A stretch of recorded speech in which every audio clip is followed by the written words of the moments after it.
This is how we at DW Floor Polishing Singapore perform epoxy grouting installation. Step 1. Remove the old grout. Our team will remove all the existing old grout before applying new epoxy grout to prevent contamination and provide a clean and smooth surface. Step 2. Vacuum all the dust. After removing the old grout, vacuum all the dust thoroughly to ensure all particles are removed. Step 3. Apply the grouting.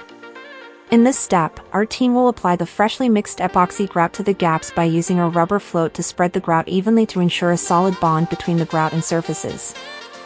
Step 4. Press the grout into the gap. Firmly press the grout into the gap to avoid empty spots or weak bonding. This step guarantees the tile surface for a clean finish. Step 5. Clean the excess grouting. This process ensures a smooth, professional-looking finish with strong, durable grout joints that will last for years. Check out the difference before and after our epoxy grouting installation. Book your appointment and see how epoxy grouting can transform your floors. WhatsApp us at 824100032.